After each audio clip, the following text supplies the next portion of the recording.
Assalamualaikum warahmatullahi wabarakatuh.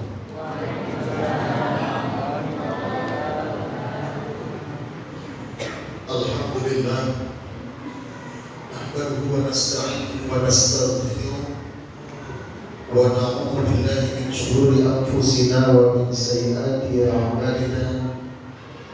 May yahdihillahu fala mudilla lahu wa may yudlilhu fala hadiya lahu.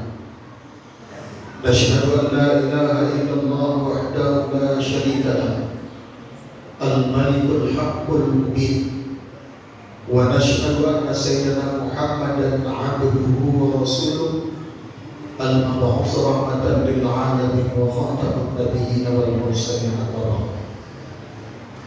Pertama-tama dan yang paling pantas kita utamakan, marilah senantiasa kita memanjatkan puji dan syukur kehadirat Allah Subhanahu wa Ta'ala yang alhamdulillah masih memberikan kepada kita kesehatan, kekuatan serta keselamatan sehingga kita dapat melaksanakan puasa di bulan suci Ramadan di siang harinya, kemudian alhamdulillah diikuti dengan qiyamul lail pada malam harinya. Kemudian salat menyampaikan salam tak jemu dan tak bosan kita aturkan kepada junjungan kita baginda Rasulullah Muhammad sallallahu alaihi wasallam yang insyaallah sama-sama kita harapkan syafaatnya di yaumil akhir kelak, dan harapan kita bersama kita merupakan umatnya yang berhak mendapatkan syafaat dari beliau. Amin ya rabbal alamin. Bapak Ibu sidang jamaah rahimakumullah, tuan-tuan guru kami, pada malam hari yang berbahagia ini kita mengadakan acara Nuzulul Quran yang sering kita dengar dan dilaksanakan di dalam setiap tahunnya ketika masuk 17 Ramadan. Bapak Ibu sidang jamaah rahimakumullah, di dalam Nuzulul Quran itu tidak lain tidak bukan sebenarnya adalah mengingatkan kita kembali supaya kembali lagi kepada Al-Quran. Sebagaimana kita tahu Bapak Ibu sidang jamaah rahimakumullah, waktu kami kecil listrik belum ada di tempat kami ya. Listrik belum ada. Kalaupun ada yang punya listrik, itu orang yang sudah kaya, kan begitu. Dinding rumah masih berbentuk papan, sebahagian gede. Masih ingat Bu gede kan? Sudah? Begitu selesai sholat maghrib dilaksanakan, masing-masing rumah bersuara. Bahkan kalau kita berada di tengah-tengah kampung, seakan-akan kita berada di sekeliling tawon. Ngomong. Kenapa begitu? Di depan mengaji, di samping mengaji, di kiri mengaji, di belakang mengaji, sekeliling kampung mengaji. Anak-anak berangkat ke rumah guru untuk mengaji. Sudah, saya ingat betul pakai sarung, pakai celana pendek, dan berangkat pakai celana pendek, sarung taruh selain pakai peci, suka-suka nanti namanya kan. Dan berangkat pergi mengaji. Ayah dan emak menunggu. Tiga anak. Kalau ditengok anak-anak yang berlari-lari tadi pas macam begitulah orang kecil. Jadi kalau ada orang-orang tua terlalu mengatur kalian anak yang di dalam masjid disuruh jangan ribut, berarti tak pernah merasakan anak. Kalau saya begitu Pak, tak kalau Bapak. Paling sedang dulu kalau ada acara-acara maulidan Isra Mi'raj di masjid, saya pakai sarung langsung ikat Superman, ikat di pinggang dan di leher. Pas pembagian kue minta, habis itu pindah, minta lagi, pindah lagi, sampai penuh kue pula. Tapi itu memang masa-masa dulu. Akhirnya alhamdulillah hari ini ternyata manfaatnya luar biasa besar. Kalau bukan dikarenakan seperti itu, mungkin saya tak akan duduk di depan. Jadi Bapak Ibu sedang jamaah rahimahullah, balik kita ke kajian kita. Insyaallah pada malam hari yang berbahagia ini kita membahas Al-Qur'anul Karim karena sehubungan dengan perayaan Nuzulul Quran. Apa yang kita bahas ringan saja, insyaallah 5 ayat, tidak sampai 5 ayat, mungkin hanya 3 ayat di pangkal surah Al-Baqarah, kemudian nanti kita sambung di surah Al-Baqarah 184. Kita mulai. A'udzu billahi minasyaitonir rajim. Bismillahirrahmanirrahim. Alif Lam Mim. Di pangkal surah Al-Baqarah, Allah Subhanahu wa taala memulai dengan kalimat Alif Lam Mim. Di dalam tafsir Jalalain disebutkan Allahu a'lam bi muradihi bizalik. Cuma Allah yang tahu apa maksud dari Alif Lam Mim ini. Jadi kita tak perlu dari lagi Pak. Alif Lam itu maknanya begini, nggak perlu. Kenapa? Alif Lam Mim itu yang tahu hanya Allah. Dengan maksud dari kalimat Alif Lam Mim. Kemudian kenapa dia dibaca Alif Lam Mim? Kenapa dia dibaca Alif Lam Mim? Nah, di sini perlu kita bahas bahwa beberapa surah Al-Quran dimulai dengan harful maktub, huruf yang terpotong-potong. Bagaimana cara membacanya? Lihat, apabila dia tidak berbaris, maka kembalikan ke huruf asalnya. Maka beruntung kita makhluk yang dulu mengaji dengan teori Baghdadiyah. Mana teori Baghdadiyah? Alif, ba, ta, sa, jim, ha, kho. Alifnya berbaris atau tidak? Tidak, maka dibaca alif. Kalau dia berbaris pasti dibaca a. Lamnya berbaris atau tidak? Tidak, makanya dibaca lam. Kalau berbaris la. Mimnya berbaris atau tidak? Tidak, makanya dibaca mim. Kalau dia berbaris tentu dibaca alamah. Sudah? Yasin. Kenapa dibaca Yasin? Ya-nya berbaris tidak? Ayo. Ya-nya berbaris tidak? Berbaris. Maka dia dibaca ya. Kalau dia tidak berbaris dibacanya ya. Sudah? Dibaca ya. Sinnya berbaris tidak? Tidak, maka dibaca sin. Sama bu. Timbangkanlah ini dengan cara membaca fawadihus suwar di dalam surah-surah yang lain. Contoh kata ya ain sad, kain apa, kemudian ain sifat dan lain sebagainya. Dikembalikan huruf satu. Insyaallah kalau yang ingatannya tajam, alhamdulillah untung oleh-oleh. Kalau yang ingatannya tak tajam silahkan catat. Saya tak tahu pernah tidak dikajikan atau belum. Kita mulai. Zalikal kitab. Kalau dalam bahasa Arab kalimat zalika tilka menunjukkan sesuatu yang jauh. Namun makna di dalam ayat ini zalikal kitab menunjukkan yang dekat, yakni Al-Quran, untuk memuliakan Al-Quran itu sendiri. Bagaimana dengan Al-Quran ini? La raiba fihi. Al-Quran ini Bapak Ibu siang jamaah rahimakumullah, la raiba fihi. Tidak ada keraguan di dalamnya. Tidak ada keraguan di dalamnya. Kalau Bapak Ibu, gak usahlah dulu saya bilang ke Makkah Madinah ya. Kalau di Makkah Madinah bahkan ada mungkin di antara kita yang berwakat Al-Quran. Semua Al-Quran itu satu bahasanya, yakni bahasa Arab. Sudah? Kita di Sumatera Utara ada berapa bahasa kira-kira? Bahasa Melayu, bahasa Jawa, bahasa Batak, bahasa Madiling, bahasa Garut. Hampir rata semua bahasa ada. Namun coba lihat mushafnya, bahasanya bahasa Arab. Tetap bahasa Arab. Tidak ada perubahan. Ini salah satu menunjukkan kalimat Allah, inna nahnu nazzalna dzikra wa inna lahu lahafizun. Sesungguhnya kami turunkan Al-Quran, Allah pelihara Al-Quran itu. Sudah? Kenapa kok begitu? Pak Bu, ternyata ada di beberapa bahasa daerah yang tidak ada di bahasa Indonesia. Ada orang pilih di sini. Ada bahasa orang Kediri, nanti kita bahas ini. Matirti. Itu nggak ada bahasa Indonesia. Saya lama tinggal di Indonesia, dari lahir nggak ada. Sudah?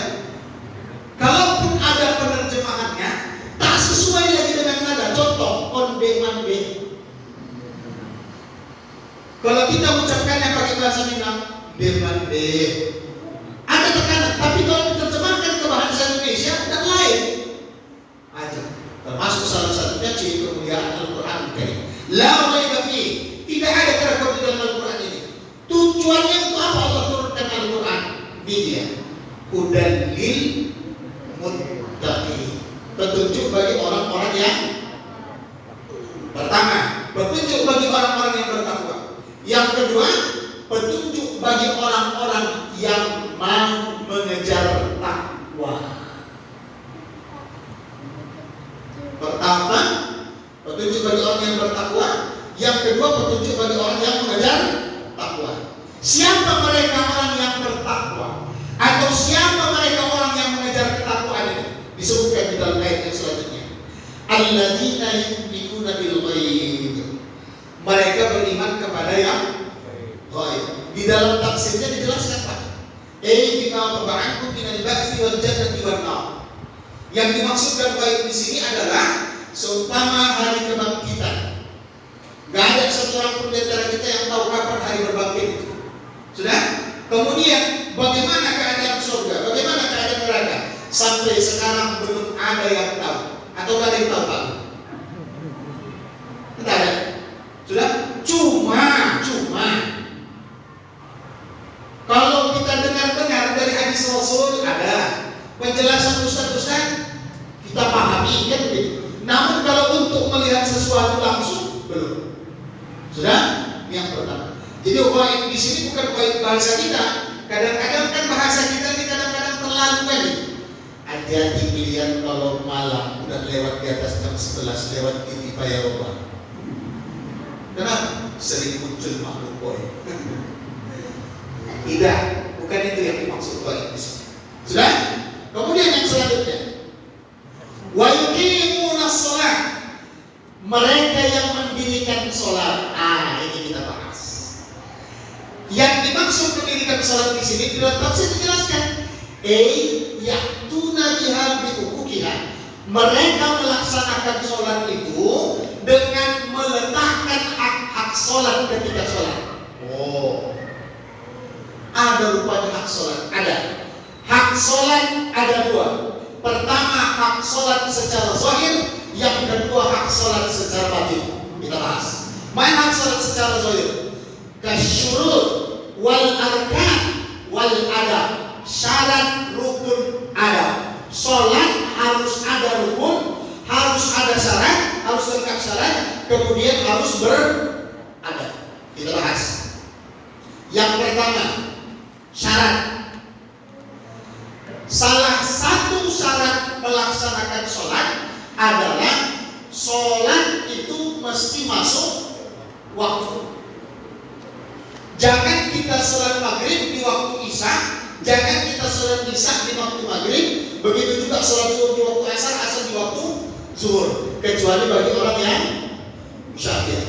Sudah, tiap-tiap sholat ada waktunya. Sudah. Kemudian yang selanjutnya, arkan. Sholat itu harus ada rukunnya. Sholat itu harus mengikut kepada rukun. Kalau rukun batal, maka batal sholat. Jadi gini Pak, Bu, kita sholat tarawih, alhamdulillah tadi saya katakan. Pernah nggak kita dengan ada sholat tarawih 23 rakaat 7 menit? Pernah nggak kita dengar? Jangan tanya ke saya tanya kepada bapak, saya tanya kepada ibu, sah tidak? Di mana tidak sahnya? Tidak adanya cuma satu, Yang kedua, membaca Al-Quranul Karim. Secepat-cepat orang membaca Al-Quranul Karim, jelas suaranya tak akan bisa secepat itu.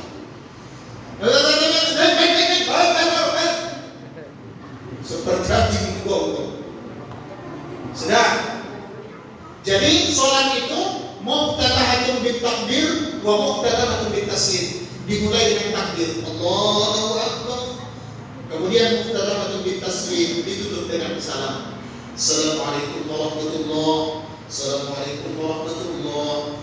Kalaupun sholat kita tarawih ini biasanya mengikut kepada imam lah. Tapi jangan terlalu memilih, Bu. Jangan terlalu memilih, Pak. Siapa nanti malam ustaz kita nih tarawih? Ustaz kan malas lah, kenapa? Macam naik gerobak pasir. Lambat betul. Sudah? Nanti mah besok malam kan mantap. Siapa? Allah yang macam kita naik apa tuh? Gus Aceh. Siap, selesai. Assalamualaikum warahmatullahi. Nah, bagi imam juga hati-hati. Bapak Ibu sedang jamaah rahimakumullah. Kami ini juga yang sering menjadi imam. Di sini kadang dilemanya. Belum lagi masuk ke dalam masjid, masih disambut di tangga masjid, udah dibilang, Ustaz, nanti agak begini sedikit ya Ustaz. Itu udah bingung saya. Agak begini. Saya kasih tahu rahasianya Pak Bu. Imam itu bisa dikatakan hampir tak ada yang khusyuk. Coba tanya imam kita tadi. Disiapkan surah An-Naba dari rumah, begitu masuk ke dalam masjid, ada pula di situ mungkin ustaz yang lain keluar Al-Ikhlas.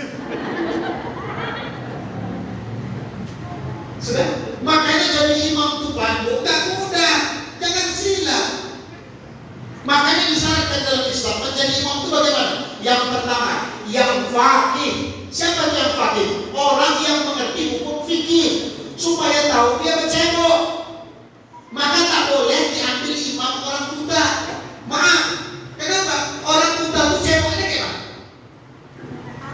Tahu dia ada air seninya yang lompat ke sana kemari?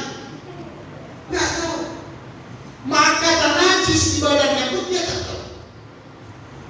Sudah? Ini yang pertama. Faqih, orang yang mengerti hukum fikih.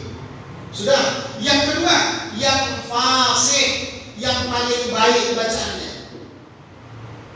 Kemudian selanjutnya, yang paling alim, yang paling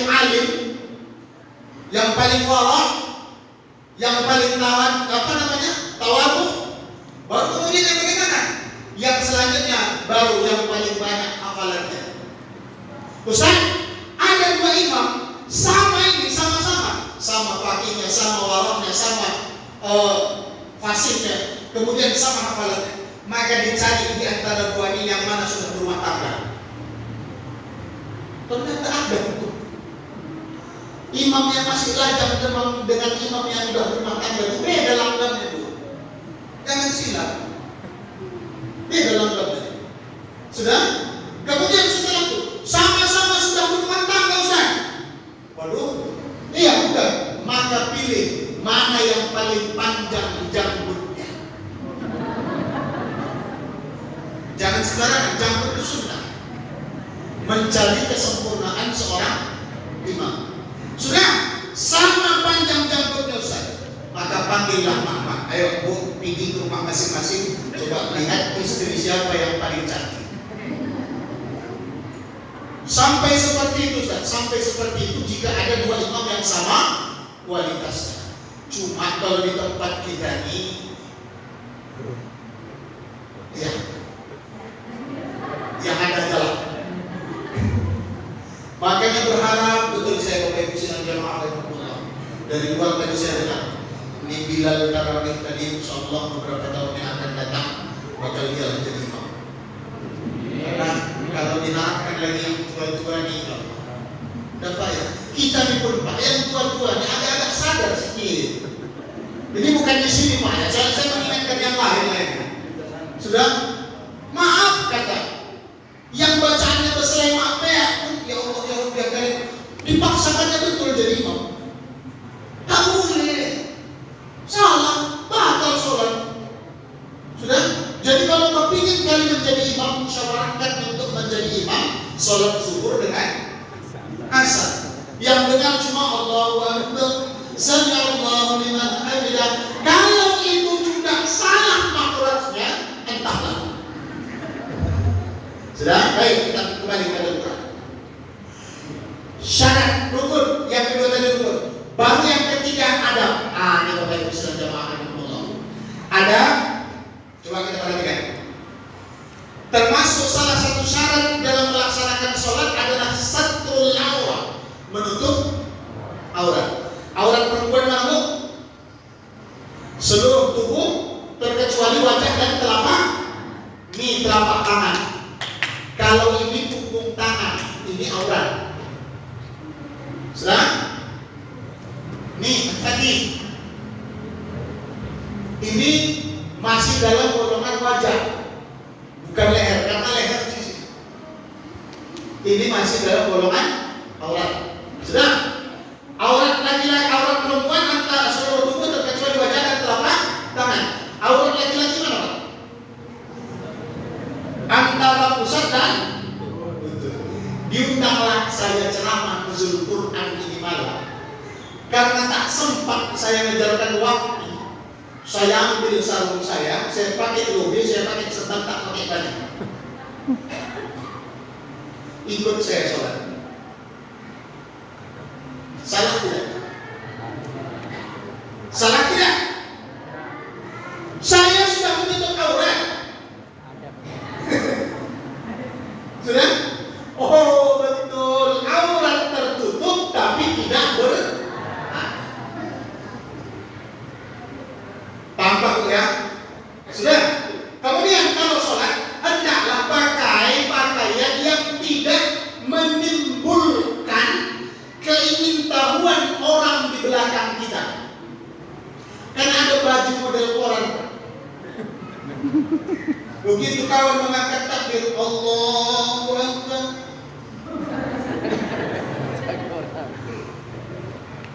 maka carilah pakaian untuk melaksanakan sholat itu yang tidak menimbulkan perhatian orang. Sudah, syarat rukun ada. Ini hak sholat secara zahir. Yang kedua, hak sholat secara batin. Mana dia? Khusyuk, khudu, ikhlas. Kita bahas. Apa itu khusyuk? Khusyuk itu fokus. Fokus sudah. Jangan cari-cari lagi yang lain. Fokus kita ketika melaksanakan sholat. Maka Bapak Ibu sedang jamaah rahimakumullah, mohon maaf. Kita bahas sedikit. Ketika kita sholat maka tinggalkanlah pekerjaan. Ketika kita sholat maka tinggalkanlah pekerjaan yang akan menyita perhatian kita seterusnya. Bagi ibu contoh yang masak. Yang masak, jangan tinggalkan kompor hidup masakan di atas kompor. Sementara kita mengejar sholat, jangan. Matikan dulu atau jangan dulu memulai. Setelah itu baru laksanakan. Jangan nanti ketika sholat Allahu Akbar. Udah matikan belum tadi yang begini? Udah matikan belum? Sholatnya bukan mengingat Allah tapi mengingat masalah. Jangan sepele. Yang paling kecil, mohon maaf. Ketika kita berbuka puasa, mohon maaf. Ketika kita berbuka puasa, sudah ada di hadapan kita makanan. Mana duluan sholat atau mencicipi makanan yang sudah terhidang? Mencicipi makanan yang terhidang. Baik, Bapak Ibu sekalian jamaah. Beduk berbuka. Duduk. Allahu Akbar, Allahu Akbar. Alhamdulillah, berbuka puasa. Mana duluan? Minum dulu atau doa dulu? Sedang nih terjadi perbedaan pendapat ulama fikih di Masjid Al-Hidayah. Mana duluan? Berdoa dulu atau minum dulu? Yang betul, Bismillahirrahmanirrahim. Udah Gak batal? Allahumma laka sumtu wa bika amantu ala rizqika aftartu bi rahmatika ya arhamar rahimin. Zahaba az-zamanu bi talatul maut wa sabata lagi insyaallah ta'ala. Sudah? Kemudian yang selanjutnya, jangan sudahi sampai di situ doa kita. Mintalah kepada Allah apa yang mau kita minta. Kenapa Ustaz? Karena termasuk salah satu tempat diijabahnya doa adalah ketika kita dalam keadaan lapar. Ya? Apa yang mau kita minta? Kita minta sama Allah, orang kita minta. Tapi ingat, ud'u Allah wa antum muqinun dijawab. Kalau mau berdoa kepada Allah, ingatlah engkau mesti yakin doamu dijawab Allah. Kalau kita sendiri berdoa tak yakin doa kita dijawab, bagaimana Allah mau menjawab? Macam mana tingkat keyakinan itu Ustaz? Contoh, pernah Bapak Ibu kebeli beol? Pernah. Biasanya apa yang kita buat? Apa yang biasanya kita buat? Ambil batu. Pertanyaan saya, apa hubungannya kebeli beol dengan batu? Tapi karena kita yakin, betul. Kenapa dalam hal sekecil itu kita bisa yakin? Kenapa tidak kepada Allah? Masa kita berdoa ya Allah, kabulkan ya Allah. Tapi kalau nggak kabulkan apa ya Allah? Tapi kalau bisa tolong ya Allah. Sudah? Nih, udah berhadapan dengan hidangan, maka hidangan mana yang akan kita cicipi terlebih dahulu. Jangan mentang-mentang ibu di rumah sendiri, bapak buka puasa di masjid, anak katanya buka puasa bersama, ibu beli kolak karena sekarang kan langka kolak. Beli kolak taruhnya di atas meja. Udahlah sholat dulu karena nggak ada orang. Begitu ibu mengangkat takbir, Allahu Akbar, masuk orang. Assalamualaikum, Allah. Terdengarlah belaga sendok dengan piring. Ya Allah, selesai. Jangan cicipi terlebih dahulu. Kemudian setelah itu Ustaz bagaimana? Bersihkan mulut kita. Kenapa? Makruh hukumnya kita sholat sementara masih ada rasa makanan di dalam mulut. Ayo, siapa yang masih sholat apa? Siapa yang masih melaksanakan sholat sementara tidak berkumur-kumur, tidak membasuh mulut? Ingat Pak Bu, lidah kita nih adalah makhluk yang paling pandai mencari-cari kesalahan di sela-sela gigi. Dan Allahu Akbar, kolak tadi, serabi tadi, sangkut ampas kelapa dalam keadaan gimana khusyuk. Kemudian khudu itu kita betul-betul merendahkan diri kita di hadapan Allah karena kita sedang menghadap Allah. Ketika kita dipanggil lurah, maaf lurah yang paling dekat dengan kantor lurah. Boleh dipanggil lurah, macam mana cara kita menghadap lurah? Hormatkan. Apalagi yang panggil wali kota. Ini Allah. Maka tunjukkan bahwasanya kita adalah makhluk Allah yang lemah. La haula wala quwwata illa billah ketika kita melaksanakan sholat. Cuma jangan lebay. Istilah orang sekarang. Contoh, Allahu Akbar, Allah.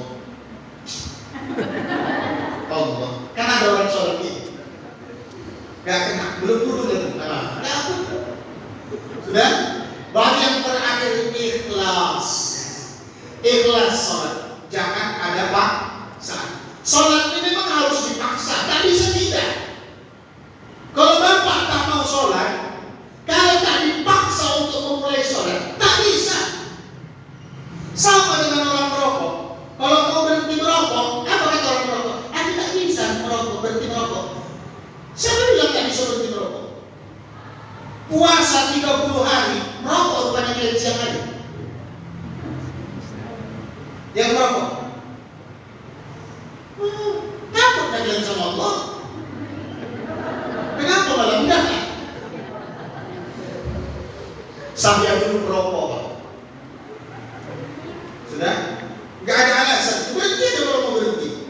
Sudah? Ini satu hati-hati Pak Bu. Kita masuk di dalam bulan suci Ramadan berapa hari kita berlalu? Saya kasih hitung berapa hari? 16. Berarti malam 17. Baik.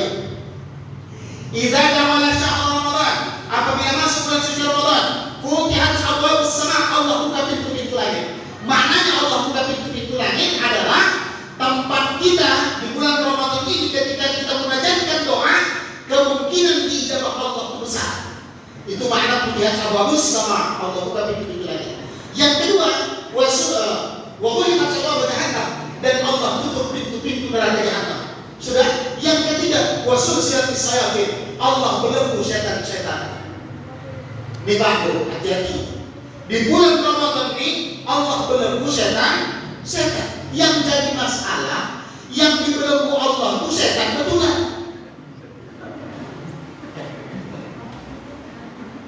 Sementara setan jadi-jadian, luar biasa bersyarat. Orang puasa santai di merokok. Beberapa hari lalu saya larang, saya tegur anak muda. Apa kamu? Kristen saya Pak.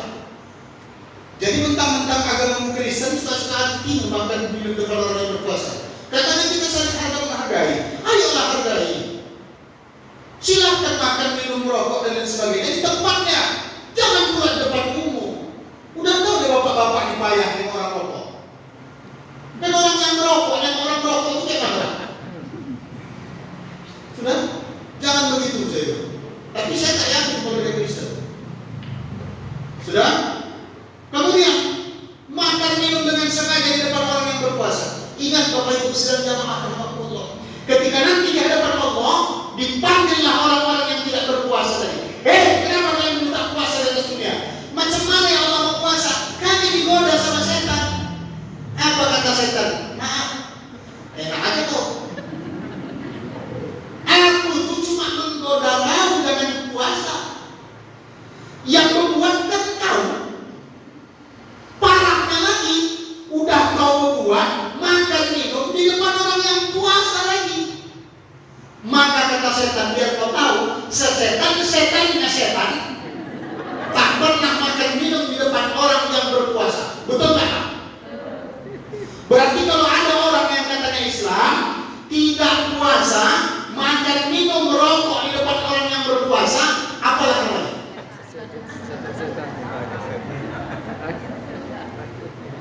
Makanya besok setan aja nggak kayak kau. Besok itu aja lah kalau jumpa orang yang nggak puasa merokok bilang gitu. Setan aja nggak kayak kau. Setan aja masih jaga-jaga jarak. Sudah usul sedantis saya yakin Allah belenggu setan-setan. Yang dibelenggu adalah setan betulan. Setan jadi yang dimasalah. Sudah? Kemudian wa mimma razaqnahum yunfiqun, dan dari harta yang kami berikan kepada mereka sebagai nafkah, mereka nafkahkan, mereka infakkan. Ini langsung sajalah saya sambungkan ayatnya. Wa mimma razaqnahum yunfiqun, dan dari harta yang kami berikan kepada mereka sebagai rezeki, mereka nafkahkan. Bapak Ibu sekalian jamaah rahimakumullah. Infak makna di sini ada dua. Yang pertama infak wajiban, yang kedua manduban. Infak yang wajib dan infak yang sunnah. Mana dia infak yang wajib? Infak yang wajib zakat mal, zakat fitrah, kemudian nazar, kemudian kifarah. Ini wajib. Sudah? Zakat mal, siapa yang membayar zakat mal itu? Yang membayar zakat mal itu adalah orang-orang kaya. Orang miskin tak mungkin dia bayar zakat harta. Kenapa? Harta itu kaya. Sudah? Nah, yang pertama. Yang kedua, zakat fitrah. Nah, ini kita bahas. Karena sebentar lagi kita masuk fokus bulan Ramadan. Zakat itu apa? Zakat yang dikeluarkan dengan asbab masuknya bulan Ramadan. Maka syarat membayar zakat seseorang atau membayar zakatnya sendiri atau dibayarkan zakatnya harus harus bertemu yang dua ini. Mana dia? Harus bertemu akhir Ramadan dan bertemu dengan awal Syawal. Saya ulangi, harus bertemu akhir Ramadan, bertemu awal Syawal. Kalau salah satu dari yang dua ini tidak ketemu, maka tak wajib dibayar zakat. Sudah? Contoh, ini tanggal 17 Ramadan. Tanggal 17 Ramadan. Lahir anak. Malam takbiran, Allahu Akbar, Allahu Akbar, Allahu Akbar. Masih hidup anak tadi. Wajib enggak dibayar zakat? Wajib. Kenapa? Bertemu akhir Ramadan, bertemu awal Syawal. Sudah? Contoh kedua. Ini hari lahir anak. Asar tanggal 30 Ramadan atau 29 Ramadan, hari terakhir puasa. Meninggal anak tadi di waktu asar. Wajib enggak dibayar zakat? Ayo. Ingat. Wajib tidak? Tidak. Kenapa? Karena dia hanya bertemu akhir Ramadan, tidak bertemu awal Syawal. Baik, ini hari terakhir kita puasa. Pas buka puasa, Allahu Akbar, Allahu Akbar, masjid. Lahir nak, padahal 1 Syawal. Wajib tak dibayar zakat? Ayo. Makanya saya bilang, ayo, wajib tidak? Tidak. Kenapa? Karena dia sudah lahir di Syawal. Sementara syarat membayar zakat fitrah itu harus bertemu Ramadan. Sudah? Baik. Kapan menurut Ustaz zakat fitrah itu bisa ditolak? Baik. Menurut pendapat mazhab Syafi'i, yang mazhab ini kita pegang terbesar di Indonesia, begitu masuk bulan suci Ramadan, zakat fitrah sudah bisa ditolak. Si bapak takut dia, ini dapat proyek, nanti takutnya di penghujung Ramadan proyek tak ada lagi, takutnya zakat fitrah tak terbayar. Kenapa? Zakat fitrah itu kan wajib bagi fakir, bagi seluruh umat Muslim, baik kaya ataupun miskin. Yang jelas jika ada lebih belanjanya untuk sehari, maka wajib dikeluarkan zakat fitrah. Itu penting. Sudah dibayar rupanya sama bapak itu duluan. Di penghujung Ramadan meninggallah bapak tadi. Nangislah istrinya. Kenapa? Bapak meninggal.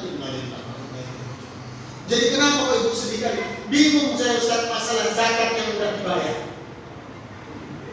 Kan zakat itu sudah dibayar. Orangnya tak bertemu dengan Syawal. Sudah? Jadi macam mana Ustaz hukum zakat yang sudah dibayar tadi? Maka zakat yang sudah dibayar tadi, ketika seseorang itu meninggal, pada saat itu berubah hukum menjadi sedekah sunnah biasa dan boleh diminta kembali kalau tak mandi.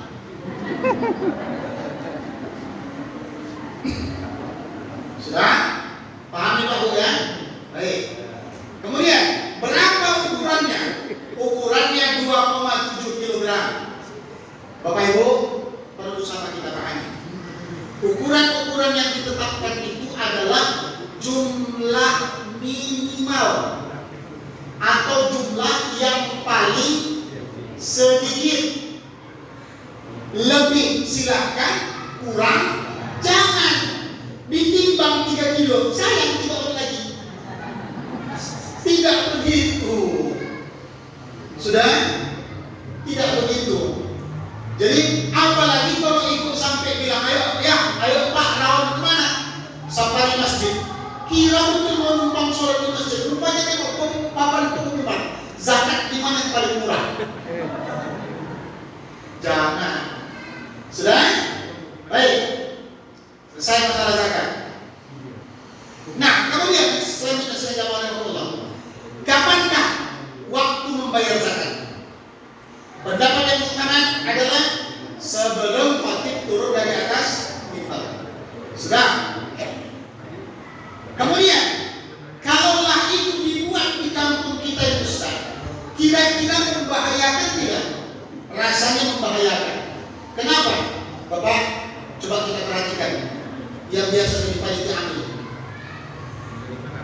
Zakat fitrah menurut kebiasaan di kampung-kampung itu selesai dikumpul sampai jam 12 malam. Sudah diolah sana, olah sini, hitung sana, hitung sini, akhirnya sampailah setengah 3 pagi. Setengah 3 pagi diantarlah zakat tadi, diketoklah rumah nenek janda tua tadi. Assalamualaikum. Waalaikumsalam. Kami dari masjid. Oh, apa cerita ini ngantaran zakat? Alhamdulillah dapat yang bayar. Karena dah setengah 3. Mikir dia tak dapat. Rupanya dapat. Langsung selesai dapat itu dia berpakaian dan dipakaian. Ditanya mau kemana nenek? Mau kemana? Mau ngapain? Mau beli makanan lah yang bisa dimakan. Nasib baik Pak Bu kita tinggal di Binjai, yang jualan itu tidak semua muslim. Kalau macam di tempat kami di Penjambungan atau di Sedemuan, di Padang Lawas, di Aceh, itu yang ada. Apa yang tidak ada. Maka kalau saya tanya, Ustaz kapan yang baiknya zakat fitrah itu bisa dijalan? Yang paling baik bayarlah zakat fitrah, tunaikan zakat fitrah sebelum masuk tanggal 1 Syawal. Yang paling bagus, ini pendapat saya, di tanggal 28 Ramadan. Tanggal 28 Ramadan zakat fitrah sudah bisa ditolak, sudah bisa dibagi. Tujuannya apa Bapak Ibu sudah jamaah Allah? Supaya ada kesempatan bagi si miskin ini juga untuk menolak zakat. Karena sudah lebih dari belanja satu hari. Maka saking pentingnya zakat ini Bapak Ibu sudah jamaah Allah. Saya berikan contoh. Ada datang satu bapak-bapak. Assalamualaikum Ustaz. Waalaikumsalam warahmatullahi. Kenapa kok langsung tadi gini Ustaz? Bentar lagi lebaran, betul? Zakat fitrah pun belum terbayar Ustaz. Macam mana nih? Wih, sama. Apalagi beras sudah mahal. Sudah sama saya belum. Oh bentar saja. Berapa istri? 1. Anak berapa? 2. Oh sama. Kebetulan istri saya 1, anak saya 2. Jangan dibalik. Istri saya 1, istri saya 1, anak saya 2. Saya sendiri jadi 4. Saya ambillah bahagian zakat dari rumah saya. Saya serahkan zakat fitrah saya dan zakat fitrah anak istri saya, dan saya tunaikan untuk tahun ini kepada saudara. Dia terima. Sekarang beras yang saya bawa tadi punya siapa? Bapak-bapak tadi. Alhamdulillah Ustaz, saya terima Ustaz. Sudah? Ini sekarang sudah jadi milik saya Ustaz. Nah sekarang Ustaz, nih saya serahkan zakat fitrah saya dan zakat fitrah keluarga saya yang saya tanggung belanjanya tahun ini balik ke saya. Sudah? Saya bawa pulang beras tadi. Zakat kami berdua sah. Zakat kami berdua sah. Itulah indahnya Islam. Ya, tapi jangan cari-cari. Itu ilmu kepepet. Ayo saya belum bayar zakat, jangan. Sudah sampai sebegitu pentingnya kita membayar zakat. Ini rasanya habis waktu ini kan bro.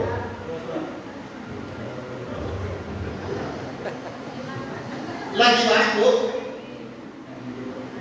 Siapa lagi nih? Sudah. Baik, kemudian masuk ke surah Al-Baqarah. Wa 'alladhina yunfiquna fidyatun ta'am. Faman kana minkum maridan aw 'ala safarin fa 'iddatun min ayyamin ukhra. Barang siapa di antara kamu ketika masuk Ramadan dalam keadaan sakit, hadis saya bahas. Yang dikatakan sakit di sini, orang yang boleh tidak berpuasa adalah orang yang apabila dipaksakan berpuasa dikhawatirkan terjadi sesuatu terhadap dirinya. Contoh, orang yang sakit jantung, Pak.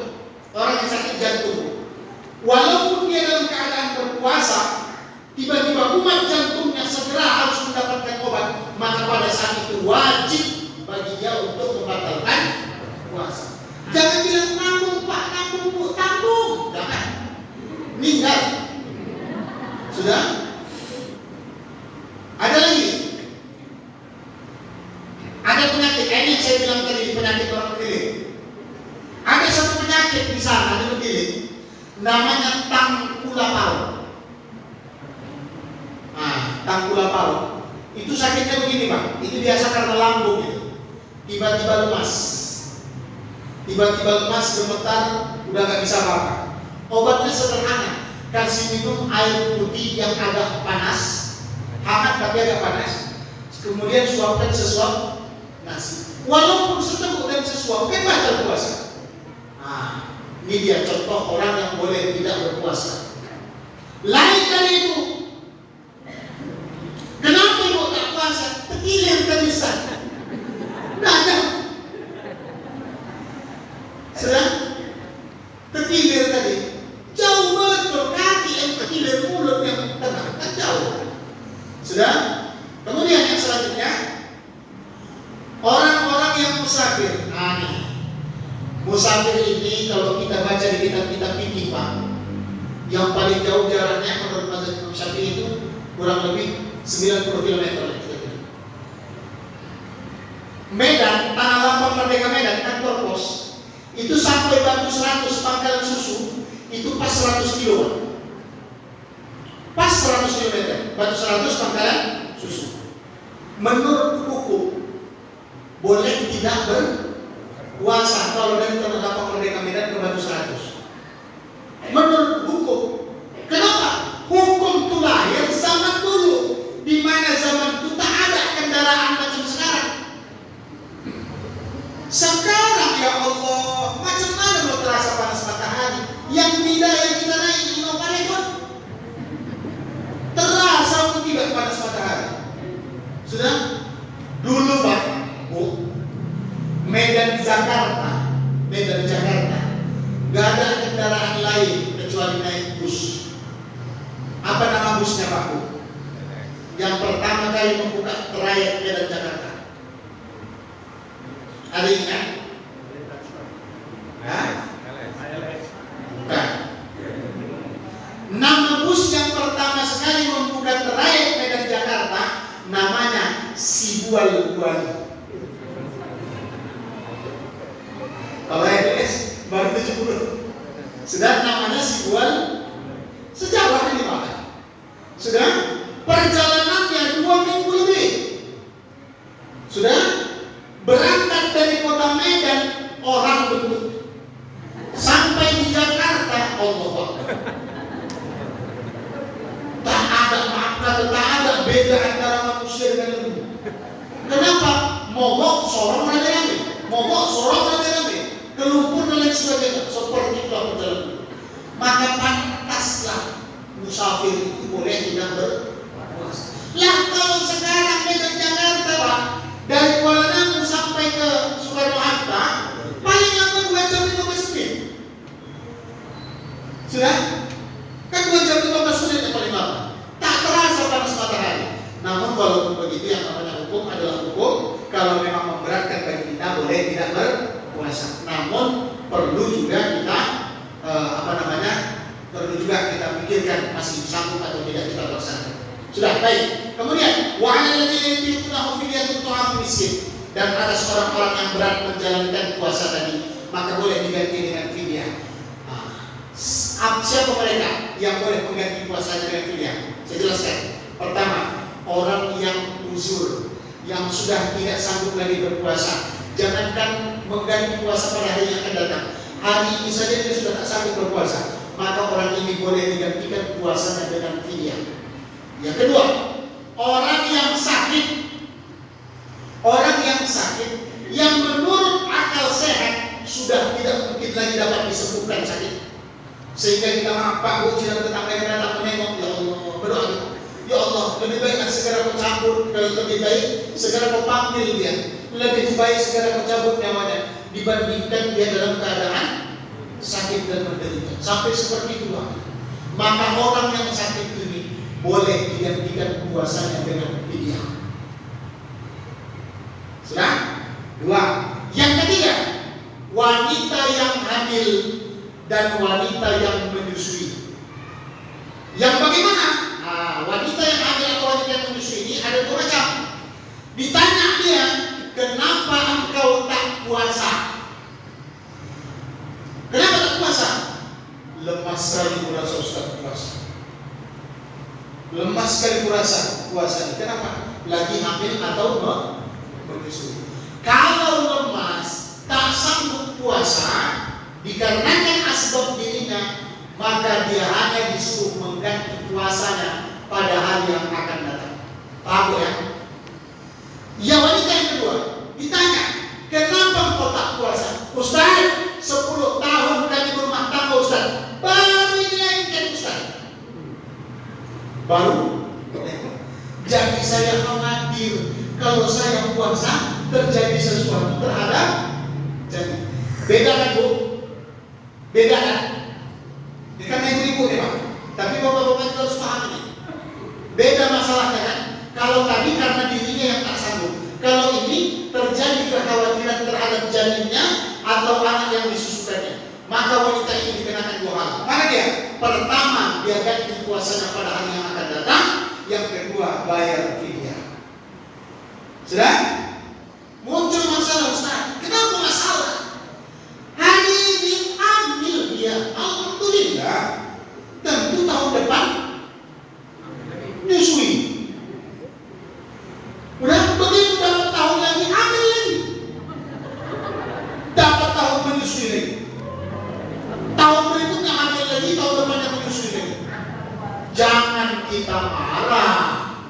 Itu rezeki. Ada kawan saya begitu Pak Bu, datang belum rumah tangga, belum beranak, belum ada anaknya. Saya itu dia bilang, doakanlah aku biar cepat ada keturunan. Insya Allah doakan, insya Allah surat doakan. Begitu banyak yang mendoakan dijawab Allah. Sekali lahir berterek Pak, 1, 2, 3 macam luring. Saya bilang nanti namanya, ibu-ibu bapak-bapak kasih kenal. Tapi tak usah. Dan alhamdulillah man. Kenapa Pak? Sekali dapat 3. Maksudnya tiap tahun. Tiap tahunan. Alhamdulillah, itu rezeki dari Allah. Berarti Allah masih memberikan amanah kepada kita. Sudah? Jadi berapa ukuran fidyah? Disebutkan fidyatul ta'am miskin. Fidyah itu memberi makan orang miskin. Maknanya ta'am sekali makan, bukan berkali-kali makan. Kalau kami dulu masih di pesantren, Bapak Ibu sedang jamaah, 1 hari fidyah itu 1 mud. 1 mud itu 0,67 kg dibulatkan 0,7 kg atau 7 on beras. Kalau 7 on beras itu biasanya kurang lebih 3 kali susu.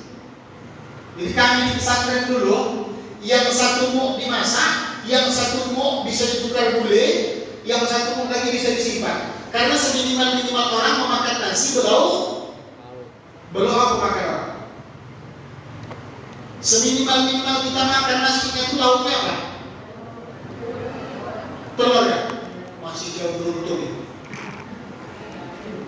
Karena seminimal-minimal saya dulu makan itu belauk garam. Ya, berarti kan masih beruntung. Masih bisa beli telur. Kalau kami di pesantren ya Allah, ada gilingan masal. Tempat anak-anak santri biasa giling cabai. Bukan macam sekarang. Pesantren berkebayang juta-juta, makannya banyak makan. Makanya saya dengan istri saya, alhamdulillah tak sombong saya, ampuhlah sedikit. Kalau masalah masak tidak. Kalau ada orang kepingin masakan mendiling, datanglah ke rumah. Saya beberapa kali makan di rumah makan mendiling di sini belum ada saya rasa makan mendiling rumah. Masih mendiling-mendilingan. Luar biasa. Kepingin makan cabai Pak, ambil nasi tadi atau ambil air, dicuci batu penggilingan tadi, bawa pulang. Itulah susah mencuci. Ayah mak saya di sini kerjaan petani kan. Kami 4 orang di Mustopo yang tenang. Alhamdulillah selesai. Sudah? Seminimal-minimal orang makan nasi belauk garam, namun tak seperti itu. 0,7 itu kurang lebih 7 on beras. Jadi 7 kali berapa hari dia tinggalkan puasanya. Kenapa ukurannya segitu? Ya, karena sesuai dengan kadar kemampuan kita. Nah kemudian kalau saya lebih bayarnya 1 hari 1 kilo boleh tidak Ustaz? Boleh. Silakan. Sekali lagi yang dibahas adalah jumlah minimal, jumlah maksimal tidak dibahas. Faman tatawwa'a khairan fahuwa khairun lahu. Barang siapa mampu berbuat baik dengan cara melebihkan dari jumlah bilangan yang ditetapkan, maka itu merupakan kebaikan. Yang kebaikan itu akan kembali kepada si pelakunya. Baik, Bapak Ibu sidang jemaah rahimakumullah. Saya rasa itu beberapa hal yang berkenaan dengan bulan suci Ramadan. Yang terkhusus hukum yang terkandung di dalam Al-Quran Karim yang alhamdulillah pada malam hari ini kita pelajari kembali tentang masalah Al-Quran dan juga Al-Quran pada itu sendiri. Dan yang terakhir saya rasa pesan saya kepada usia jawab Allah, tanah yang kita pijak hari-hari ini tiap hari berpesan, manusia ingat, ana baitul turab, manusia aku di rumah tanah. Sekaya apapun seseorang, ketika dia berpulang ke rahmatullah, ketika dia dikubur, kuburannya tidak pernah digali, tentu kuburannya adalah tanah yang pertama. Kemudian, manusia, anak baitul, aku di sarangnya bulan-bulan. Begitu 7 hari, bengkaklah perut, kemudian meledak, pecah perut tadi, apa yang keluar? Bulan-bulan. Sudah nggak ada istimewanya manusia ketika sudah di dalam kubur. Baru yang selanjutnya, manusia anak baitul wahdah, aku ini rumah sendiri-sendiri. Nggak pernah ada kita dengar ada suaminya meninggal, istrinya kita ikut kubur, kan ya? Ada, apalagi istrinya meninggal ya. Nah, anak baitul wahdah, aku di rumah sendiri-sendiri. Maka tergantung kepada kita masing-masing mempertanggungjawabkan amal ibadah kita nanti ketika kita berada di dalam kubur. Maka ayo sama-sama kita berjuang menegakkan amal yang baik terkhusus di bulan Ramadan. Maqama Ramadan di mana waktu sabar Allah Taala berfirman, siapa yang mampu mendirikan Ramadan, makna mendirikan di sini puasa siang hari, baca Quran, mengadakan qiyamul lail di malam harinya, ini Ramadan mendirikan ibadah Ramadan. Lalu terakhir kata tanah, manusia anak baitul zulmat, aku ini rumah yang gelap. Rumah gelap, Pak, kuburan kita itu gelap. Maka tarik kabelnya dari sekarang. Mana kabelnya? Ini nanti Al-Quran. Bacalah Al-Quran supaya terang kubur kita nanti, insyaallah. Mudah-mudahan Allah Subhanahu wa taala senantiasa memberikan kekuatan kepada kita, kemudian membukakan jalan yang selebar-lebarnya bagi kita untuk senantiasa menjadi yang terbaik. Mungkin hanya yang dapat saya sampaikan, kurang lebih mohon maaf. Apabila ada pertanyaan, saya persilahkan nanti setelah selesai. Akhir kalam,